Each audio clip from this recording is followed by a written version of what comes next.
this is a hot take. This is the first time I'm saying this in public. The career fair is dead. Our employers don't get what they want out of it.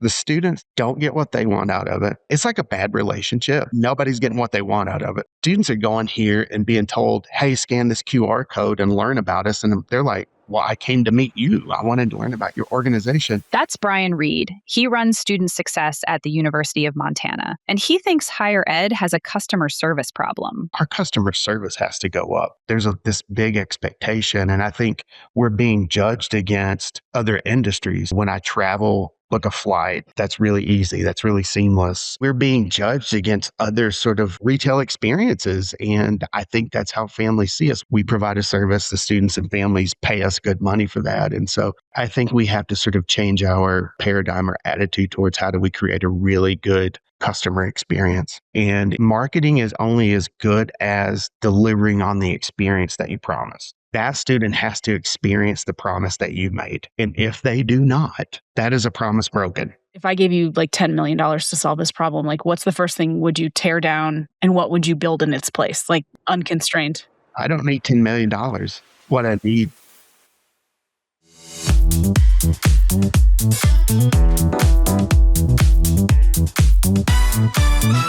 Hello, humans. You're here for the Vine Down, and I am joined today by Brian Reed, the AVP of Student Success at the University of Montana. Enrollment people, I brought you a student success person.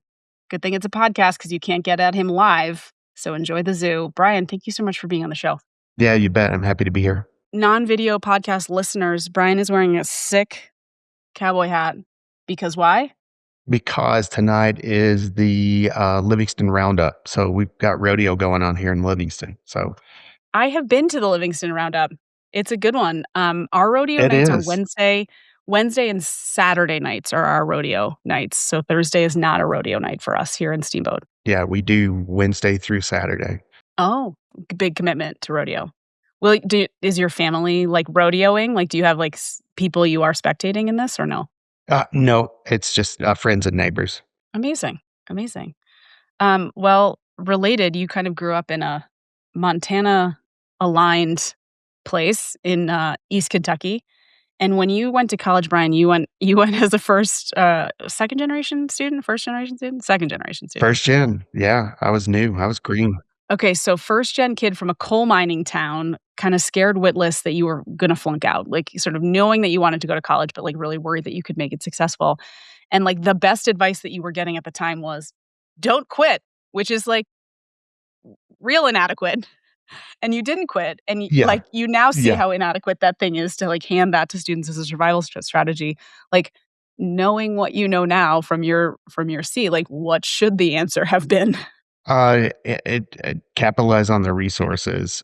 Find a person who you can turn to when you have your questions or your concerns or those doubts start to seep up in with respect to can I do this or not? And so that's my advice is there's a lot of people at that university whose jobs are designed to support you. And so let's find who those people are. And I love being that person for a bunch of undergraduates in Western Montana. Okay, but I kind of want to kick a giant hole in that because it's sort of that, like, if it's everyone's job, is it really anyone's job?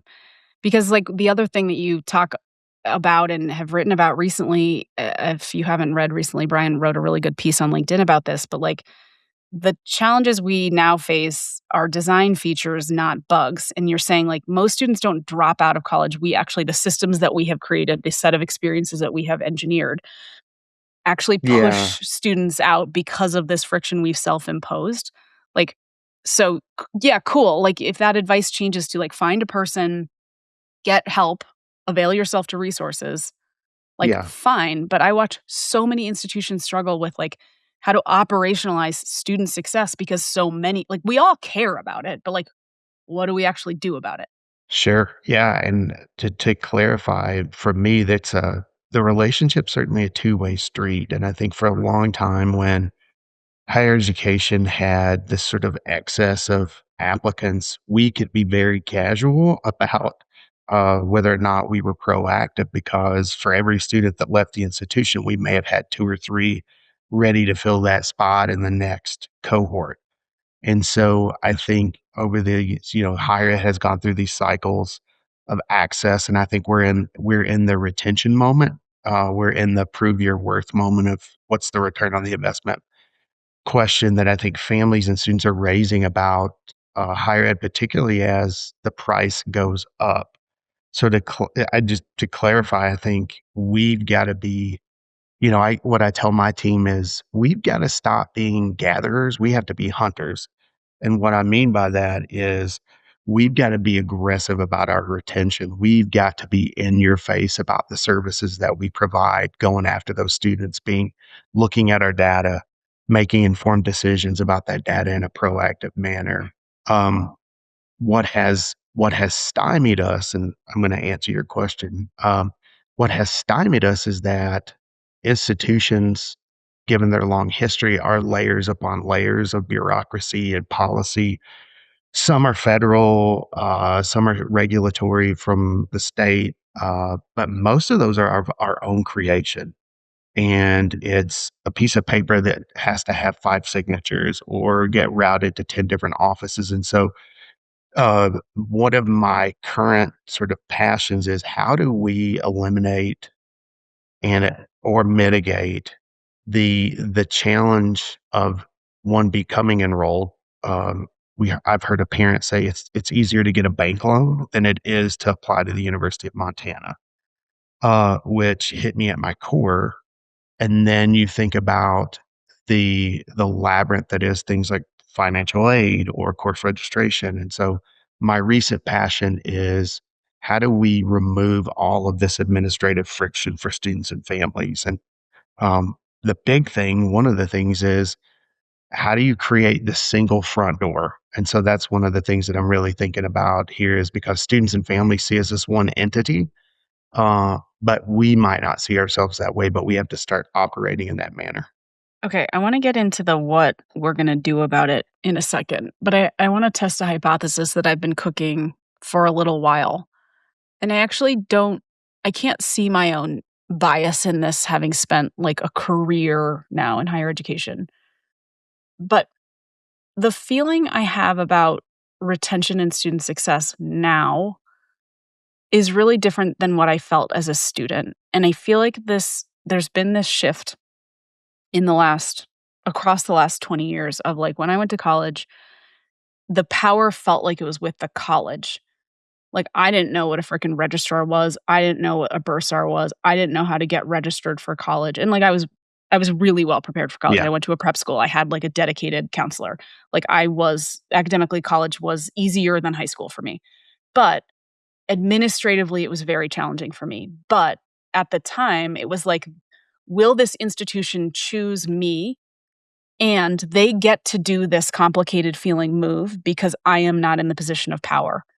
Now, I think students and families are much more outspoken and incisive that, like, no, F you, we are the consumer. This experience is absurd. We deal with, Yes. we buy things, we have relationships with companies, we have relationships with organizations, and none of them have this administrative friction that you, the college, have, where you're No. asking me to like take this postcard from building A to building F to get signed on, like for a change of major form. Like, I think that power dynamic has shifted. Does that track for you? That totally resonates. I think we see it at that this is such a buyer's market with respect to higher education, and the ability to transfer credits is becoming easier. We're a state that has Common Core or Common Course numbering. And so you can shop those credits across institutions much more easily. And so I think our task knowing that is how do we increase and improve not only the how a student navigates through the institution, and again, how do you mitigate or eliminate administrative burden or administrative friction, but like our customer service has to go up, in that there's this big expectation, and I think we're being judged against other industries. And so when I travel, and book a flight, that's really easy. That's really seamless. The other thing is I was just shopping online, and Um, I love the empty cart nudge. I love that idea, and I've always been trying to figure out how to bring that to higher education, like particularly in course registration. It's like, "Hey, you forgot your sweater." What were you actually shopping for? Because it was 100% not a sweater. It was not a sweater. It was a wax canvas, duffel bag from Filson. That's what it was, and a new leather wallet. Perfect brand alignment. Okay, keep going. Yes, I am not sponsored by Filson, You're about to be. but if they're listening and they want Yeah. yes, and they want someone. Don't underestimate, like, the reach of the show, Brian, 'cause we Okay, alright, the power of the vine down, but it's, true. I think we're being judged against other sort of retail, for lack of a better retail experiences, and I think that's how families see us, whether I know there's a big, uh that creates a lot of heartburn within higher ed, is like, we're not a business. Actually, we are. Uh, we provide a service, the students and families pay us good money for that, and so I think we have to sort of change our paradigm or attitude towards how do we create a really good customer experience. Yeah, I mean, and we've gotten here by I don't know, this is gonna be cold-hearted. This is gonna be actually really cold heart yeah, okay, well, this is actually really cold-hearted. So, colleges have set up the student experience not based on what we thought would be good for students, but what we could offer based on the humans in the work. And when I say, like, the humans in the work and also sort of, like, the requirements of the work, I think, sure, 50, 100 years ago, there was much more, um, sort of, like, worship of the official, worship of the process, and now we're all in, like, a little bit of a damn the man moment as a culture more so. Yep. But, like, also, colleges have established, the difference between a registrar and a bursar, or student affairs versus student success as, like, the only possible answer to, like, the talent and ability to pay and the ability to organize and operationalize this stuff, and it's not for lack of caring. It's like, No. I'm looking at colleges now, like, you literally can't undo some of this stuff, or colleges aren't successful maybe in undoing some Yeah. of this stuff, and it's, uh, again, like, not out of a lack of caring, and, like, you have said, kind of looking at sort of this, like, sort of excellence and talent are equally distributed, but opportunity isn't, and, like, you sort of look at this, two-way street, or, like, the things in a balance of, like, it's an equal part of, like, tearing down old things that aren't working and building stuff up, tearing down obstacles, building up programs. Can you walk me through both halves of the dismantling and the building and sort of describe the key aspects and the key pillars for you on what goes into that recipe of, like, student success? Like, what's in the recipe? Yeah, and so to your primary point, higher ed was never designed for folks like me or our indigenous students at the University of Montana. It was designed for a particular type of citizen. Um, and so who had some familiarity with systems and bureaucracy through parents and social networks. And so it was really not set up for student success. Um, and so I'll give you a couple examples of how that question of how do we tear down and build back. So a recent example is that I'm embarrassed to share this, but we were sending federal work study dollars back to the feds because we were not maximizing our awards. You're not the only one, like, because you couldn't distribute them. You're not the only one. People tell me this in confidence all the time, and it gives Yeah. me, like, the heebie-jeebies, like, it makes me wanna, like, tear my skin off. Yeah. And for an institution that is 31% Pell Grant and 30 plus percent first generation. It's irresponsible. Yeah, absolutely. And so uh, I learned this and I made some phone calls to my good buddies in financial aid. And I said, let's just get around the table. And I said, let's redesign this thing for students because we had designed it around workflows that made sense for us as an institution.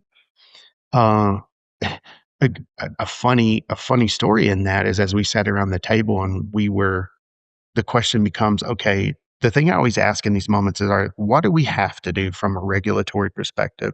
And then what are the pieces of bullshit that we have put in place that just make our worlds easier? Just, like, our decision.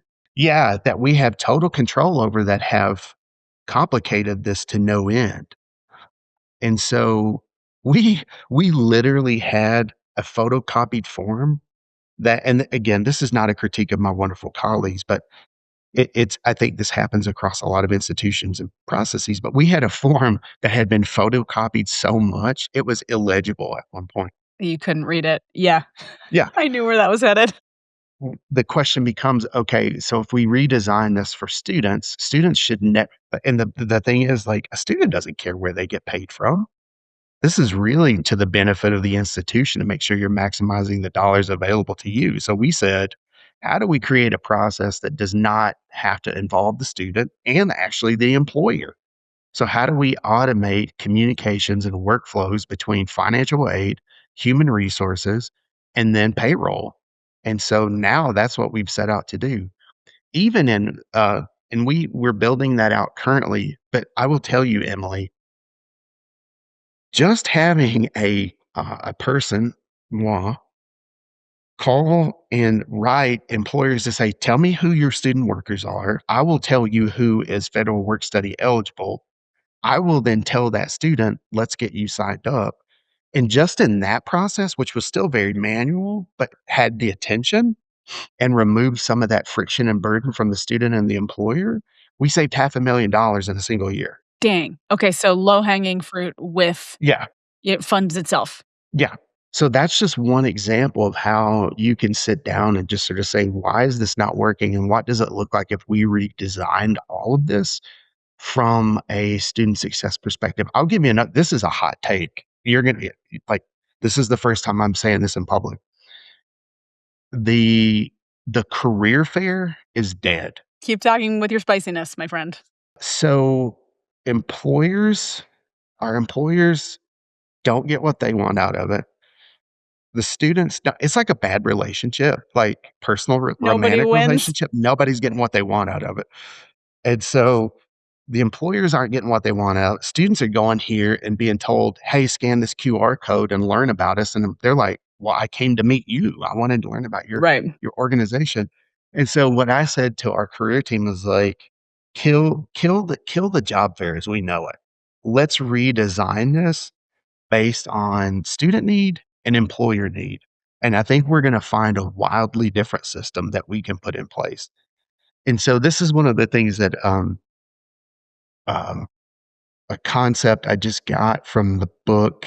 Oh my gosh, it's called Inside the Box. I don't know if you've read it, but it's about how constraint creates opportunity and innovation. And so there's Oh. a concept in that book called Think Slow, Act Fast that I just like, it is my mantra, which is survey the problem space uh, first, really diagnose what the challenges are from your data, from what the students tell you, from what families, parents tell you, faculty, staff tell you, and then design around the need. I think a lot of time in higher ed, we do it backwards. There's so many Yeah. programs we have where I'll go, hey, what did students say about this? And they're like, well, we haven't asked them. And I was like, that is wild to me that we have not asked students to help co-design these systems.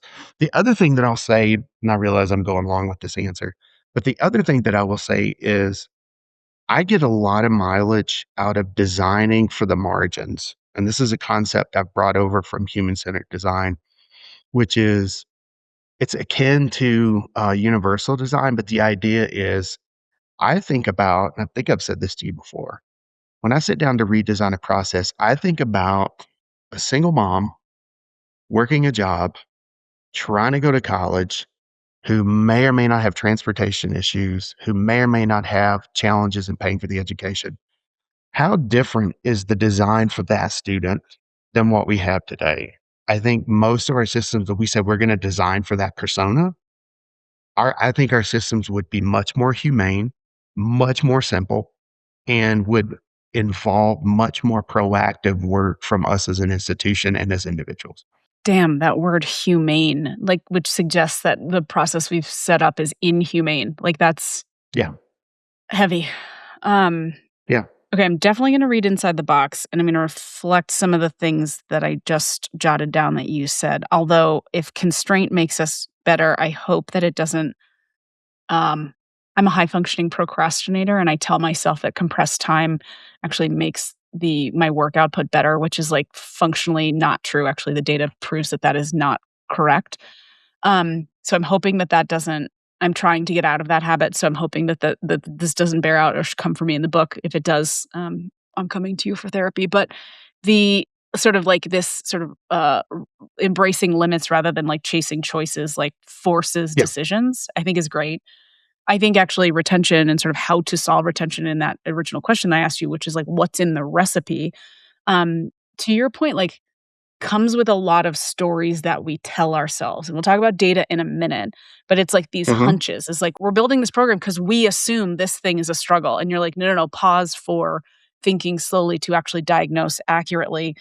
Um, the designing for the margin is something that we talk about when we talk about actually developing software products. This is something we do at College Vine, something I've done in other Hmm. roles where we talk about the happy path, right? Like what the user journey is. Those are some of the words we use in tech Yeah, exactly. and sort of doing a journey map on what those things are. I think is really important. You also started with sort of mentioning like solve a solvable problem. I think is really important. But like let's talk about how then to get out of like hunch land and how to get into like how to really diagnose, because you're saying like a lot of the things we think we should be doing, or a lot of the things that we think people perceive about the systems that we have created may or may not be true. And you're saying like you would prefer to disaggregate data down into some like essential cores to your student population. Montana's interesting because you've got a racially diverse state, you've got a rural state, you've got a lot of Native American and indigenous population. Yeah. And like this is not like awareness building, but you're talking about like what is actually the right thing to you're like trying to prescribe the right medicine. Like what's the instinct there on how you view data to get to the diagnosing the right thing in the right way?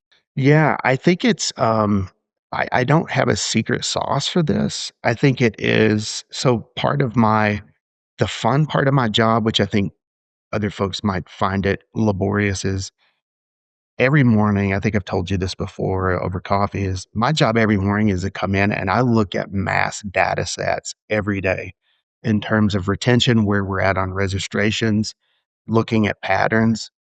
And for me, it's once you've gotten that, that's interesting. You sort of develop that's interesting question. Then I pick up the phone and I'm calling people and I said, "Hey, I'm seeing this. What do you think's going on here?"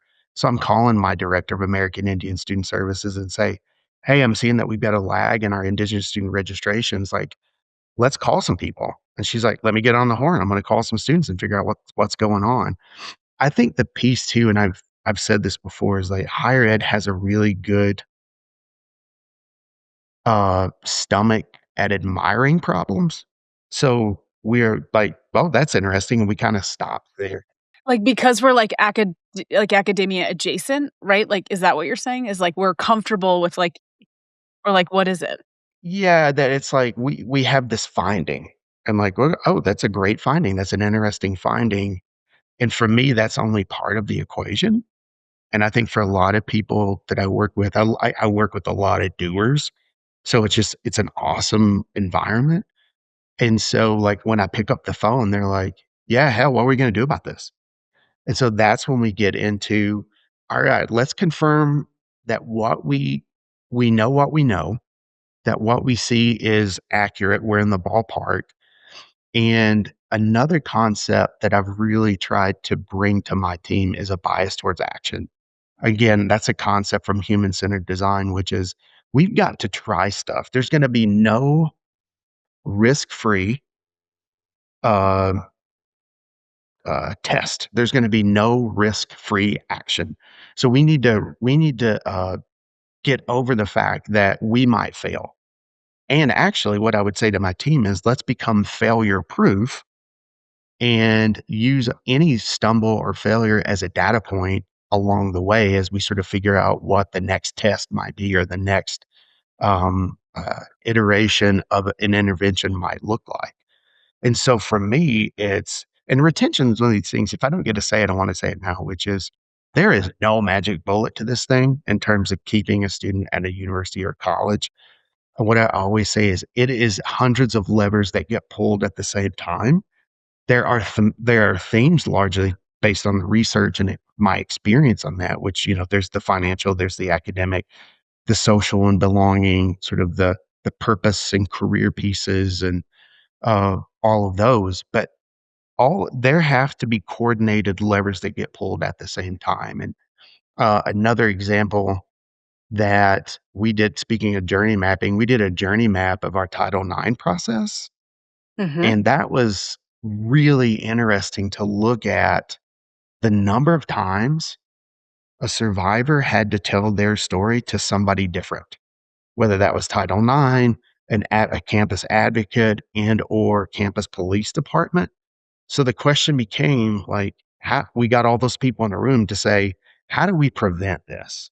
And so that's when the chief of police looks at the advocate and says, how can we share information that prevents that from happening in sort of a legally protected and ethical manner, of course. But those are just the ways is like, I never, Emily, I get so much mileage of just getting people in a room and showing them data and saying, what is this telling us? Okay, okay, this is actually really important. So, if this is a key move of yours, and this is part of the special sauce, which is get people in a room, show them some data, like lead them to water, and then you also have said like, and you're working within a culture that is action oriented. And we talk about this at College Fine a lot. We talk about how expensive slow decision making is. Like we talk about this a Yes. lot as a business. Um, and so yeah, like I'm aligned on that. But like, what is how do you facilitate that conversation? So like you are a likable person, you have done a lot to sort of participate in the community, make sure people are saying yes when you invite them, right? Like there's table stakes there to say like they have to want to come when you ask them. How do you facilitate that conversation? Like you're looking at a set of data, what story do you tell them? What things do you tell them versus what conclusions you allow them to reach on their own? Yeah. Spell that out for me because I think that's a really powerful thing. Yeah. So there's a really great, I can't remember who developed the tool, but it's when we look at the data and then we've identified that a process or a policy or a service is creating that bottleneck or that not great experience or those not great outcomes. The questions that I ask those folks and it's are in that moment, what do we believe the student is thinking, feeling, seeing, and doing? Thinking, feeling, seeing, and doing. Yeah. So it's an empathy exercise is really what it is. And I also do um, a persona exercise where I'll bring different personas. So I've got an international student or student with a disability or a first generation college student Oh, that you would lay over the scenario. over the scenario or that policy to say, how might they experience that? How might they think, feel, see, and do regarding that policy? And that just sort of has this natural appeal to people who are attracted to higher ed to fix and to help.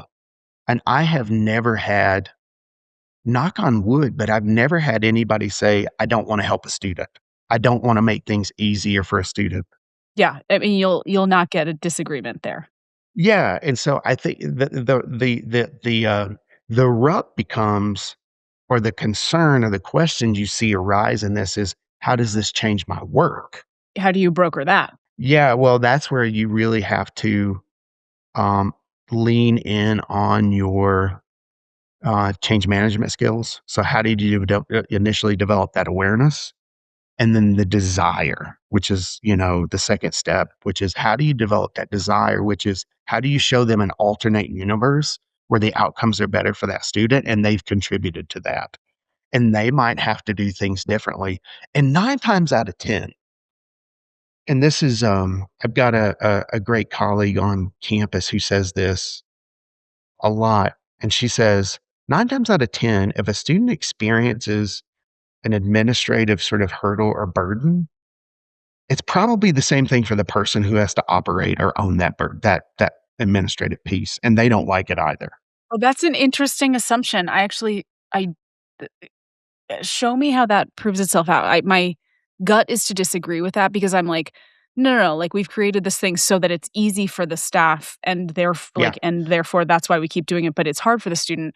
But like it's basically saying like we're all on the same team. Nobody has malintent. And I would agree on the malintent thing, but it like Mhm.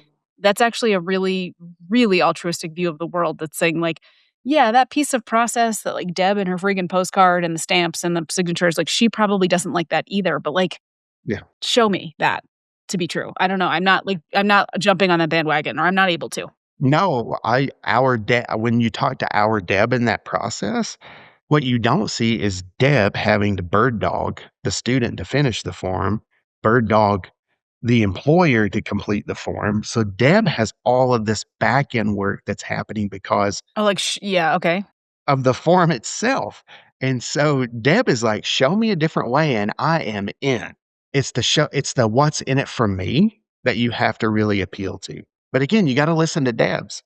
Yeah, but like, this is where I'm such a jaded because I'm looking at this going like, no, like when I roll this stuff out to the Debs, like the Deb just wants to keep doing like she maybe doesn't like the bird dogging, but like she knows how to do it. Like Yeah. she's maladaptively over functioning Yeah. in the bird dogging and in all those steps and they're Yeah. familiar, they're known, right? It's like why you don't leave romantic relationships because they're familiar. Like Deb is, like committed to the way things have always been. It's like how do you make the new way like Yeah. Well, there's 4 flavors of Deb's. So I use the care and knowledge matrix. Are you familiar with this? no, tell me. You're So there's such a people systems who thinker, I love it. Yeah, so there's people who care and know. That's your choir. Those Debs are coming along no matter what. Then there's Debs who care but don't know. So those are the Debs who you show them a different way. They're like, I'm on board. Then you've got Debs who know but don't care. So that's where you've got to show what's in it for them, how their world becomes easier. And then finally, there are Debs who don't care, don't know. You don't worry about those Debs. Those Debs get fired or we get them out of the way. They're unreachable. Yeah. Okay, something you're not mentioning, but something's been on my mind lately, apart from our conversations. You're talking a lot about student services moves and like solving blockers around some of those categories of things, like money, support, feeling felt, belonging, those things. This is not your area, but I'm going to ask you anyway because you think broadly and holistically about student success and the student experience. What's the role of invoke our friend Jenny Petty, former CMO at University of Montana? What is the role of marketing to current students? Because, like, let's go back to Filson. That wax canvas duffel and that wallet you're buying from Filson are not your first Filson items. Am I correct? No. You are a Filson customer. Like, that's your jam. Yes. Yep. Filson sends you emails, you're already their customer. Filson sends you emails, they, like, make you feel like you're part of the Filson community. They ask you to review things, but, like, why don't we market to enrolled students as part of the, like, fine, we need to talk about making services available and making them feel belonging and all of those things, making things easier for them. What is the role of marketing in making current students successful, and why don't we do it? I want to add a caveat, which is I think marketing is only as good as delivering on the experience that you promise. And so we have to, regardless of whether the marketing is good, bad, robust enough, not robust enough, that student has to experience the promise that you made. And if they do not, that is a promise broken.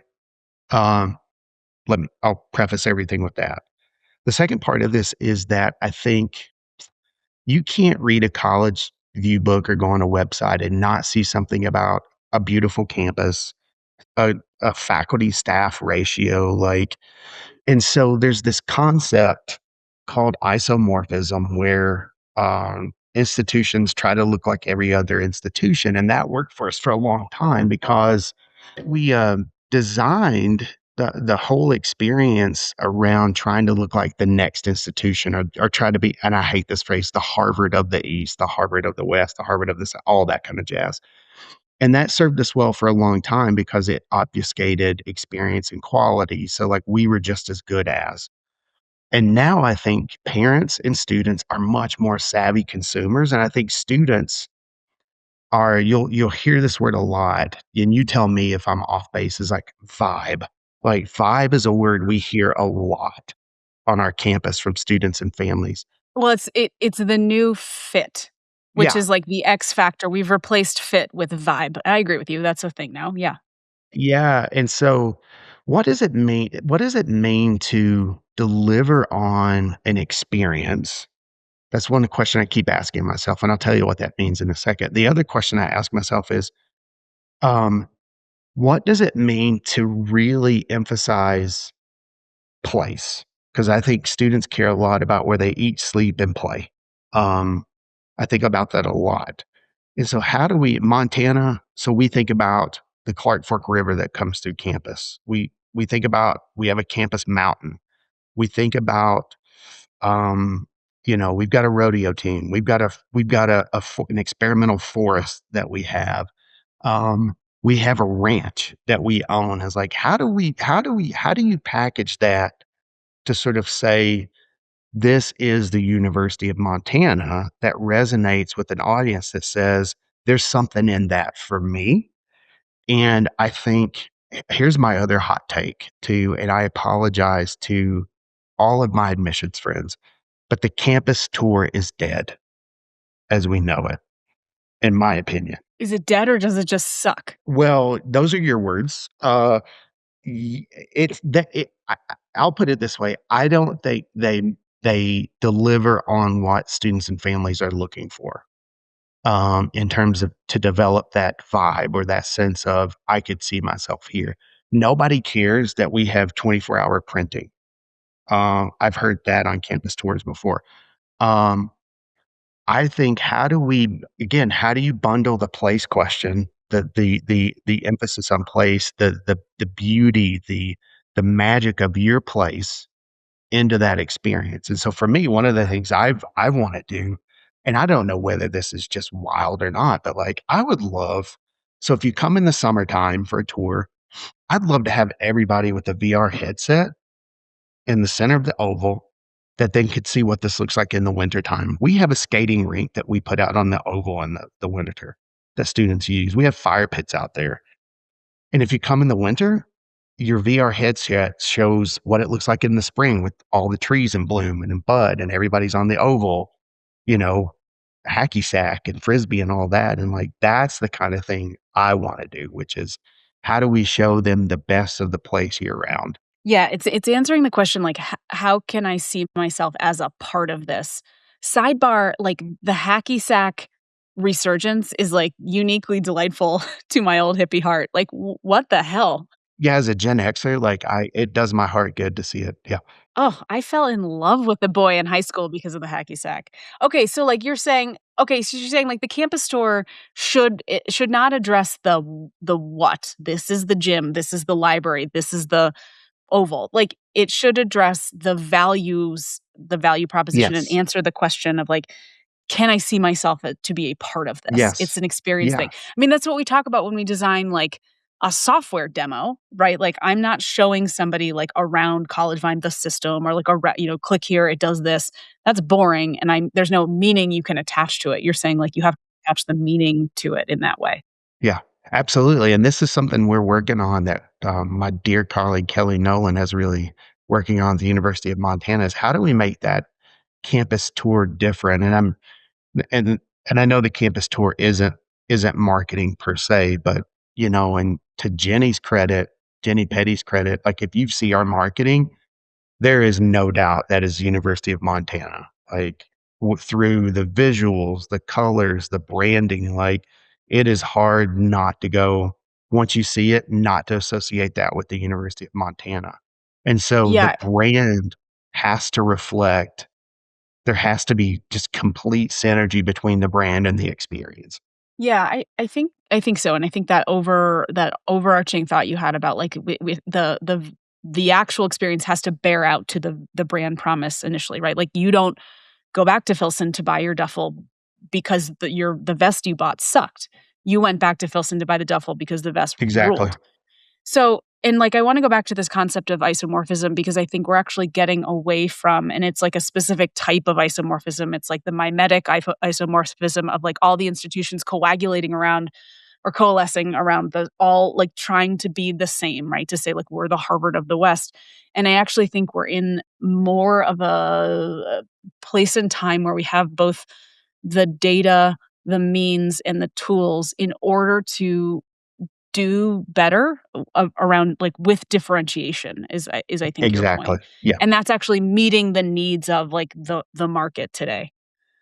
Okay, that's super helpful to me, and I actually wanna go back to talking a little bit about some of the things you had said earlier around, like, going back to more of those student services things. You think a lot about underemployment, and you think a lot about underemployment in terms of, like, how you're setting up systems that are driving students to even the right academic majors. Can you talk a little bit about how that plays out in your world at the University of Montana? Yeah, I for us, it's, we about 8 years ago, we totally redid our career services office and just it was back then, it was what I call your granddad's career service office. So it was, "Hey, come in and chat with somebody about a resume, come in and chat with somebody about a cover letter review," and we had a job board that you could look at. And so the question that we asked was, if we know students and families are making college decisions based on the eventual ROI from a postgraduate career outcomes perspective, why are we not providing, again, a robust, sort of rounded out experience that begins with exploration in the first year, that includes inescapable career skills and competency development in courses. And so that we made career readiness inescapable at the University of Montana. Like you couldn't run from it anymore. Oh, inescapable. Great word. Yeah, you could not, you had to intentionally hide from us. And even then, we made it really hard because now all of our gen ed courses require faculty to spell out skills and competencies, the NACE skills and competencies in all of our gen ed courses. So the idea being that when a student graduates the University of Montana, at a minimum, our gen eds will have a skills and competencies transcript. Um, that was so popular. We now run summer institutes for individual departments who want to do that for the entirety of their curriculum. Mm. And so we've had biology, we've had chemistry, we've had forestry, we've had dance. Awesome. Uh, who've participated in this. And so, um, and then as part of that too, they're like, I'm going to change my curriculum to have a little more hands-on learning or exposure to career fields. And so we've developed this really great momentum. Um, I think one of the underemployment is one of those numbers that I think, what, 50% of the nation, I think maybe that's a little high, but 50% of the nation underemployed. Um, it's a sticky issue because we are a big rural state with no sort of concentration of Fortune 500 companies and and you know this about Montanans, they want to stay in Montana. So Mhm. almost 70% of our living alumni live in Montana. So it forces it to be good, like, it forces the outcomes 'cause you're in a feedback loop Yeah. that would go real bad if you didn't get that done. Yeah, and so that's where we have to be really sharp about our external partnerships with employers in the state to make sure that students are aware of the opportunities that they may not otherwise be a part of. And so one of our big pushes now is an external partnership group that has, and again, this was one of those things where I was like, let's all get in the room. Who among us are talking to external partners around sort of tech transfer, internships, postgraduate jobs, alumni? And so now we have this group called the External Partners Group where we create all these synergies and break down these silos. But again, it's all geared towards how do we get students in early career exposure, early career development, and then postgraduate outcomes where they are working in positions that actually require the degree that they have. I like that, and I like the forcing function of, like, that the population sticks around so you get very clear feedback on, like, this isn't working or this is, this is Yeah. working. Yeah. Ryan, there's one last question I wanna ask you, which is sort of the dream big question. What does an institution that truly serves its citizens look like? And this isn't necessarily like a public versus private debate, Yeah. but, like, if you got to redesign if I said, "Brian, you've got $10,000,000, I want you to redesign one structure within higher education or within the University of Montana from scratch," what's the first thing that you would tear down and what would you build in its place? I don't need $10,000,000. That's that I mean, I'd love to have it. I could build some cool stuff, but I don't need that. Tell me. Okay, so you get $1. What do you need? Again, this is where I love inside the box. Um, so it is knowing our constraints that we are an open we're a really interesting institution. We're an open access R1 institution. It's like holding things, like, real far apart. 30 plus percent first gen. We have like 8, 9% indigenous students. We have all of our 13 tribes are represented at the University of Montana. Um, so for me, it's not about what do we build or how do we grow. That's certainly that can be a part of it, but it is let's redesign. Let's tear down what we've got. Here's the thing. I'm convinced. I am convinced that if a president went into an institution and said, I want people to think about how um, this is where I love the skunk work concept that came out of Boeing, which is set a group of really creative people free apart from the system to think freely to redesign this. So, like, that's the first thing I would do as a president is create a skunk work group to go design me a university from the ground up that's designed for the type of learners that we have, not who we had. And what do the systems, the processes, the programs, and the services look like? I would imagine it would be a mixture of really sold out people alongside savvy tech, uh, clear front doors on processes, and workflows that made sense to both the students and employees. So, what does that mean? That means that give me a sandbox and I'll rebuild it from the ground up. And I think I don't need any more resources to do that. I'm convinced. I'm from the country. I can do this with duct tape and baling wire. I can do it. Okay. Given that you're, like, saying, "I could do this," like, what do you need to make that start happening at the University of Montana? Is it, like, a leadership decision to, like, carve out the group? Are you gonna end the show and just start barracking for this, particular Tiger team? Well, I think no, here's the thing. I don't think it takes a presidential decree necessarily. That always helps. But what it takes are people. It takes a culture where you tell people like I love the concept of a um, positionless or roleless organization where you may have people that are responsible for a thing. So I hear people say this all the time. Well, I don't want to step on toes. Mm. That's not my lane. It's all our lane. Like somebody's responsible for it, but it's all our lane. So like that's where I'd love for people to be like, you know what? I'm going to call it. I heard this. So I'm going to call it my financial aid friends and go, let's get in the room together to talk about that.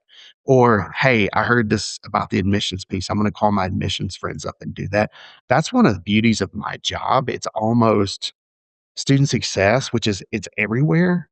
I report to a VP of student affairs and enrollment management, but essentially, I have been charged with the sort of missionary charge. It's go where the problems are at and find out who those people are that need the support or the coaching to develop different or new processes. And so for me, again, it doesn't require. I love the idea of a skunk work group.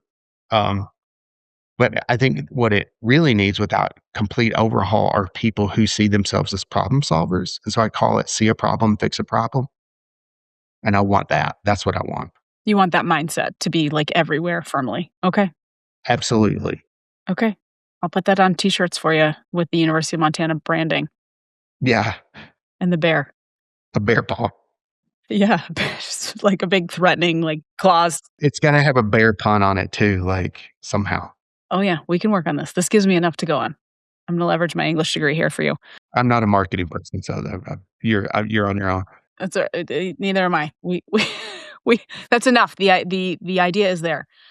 Brian Reed, thank you so much for joining us on the Vine Down. I could talk about this all afternoon. Me too. Yeah, thanks for being here, and folks, we'll see you on the next show, and stay hydrated out there. Absolutely. Take care.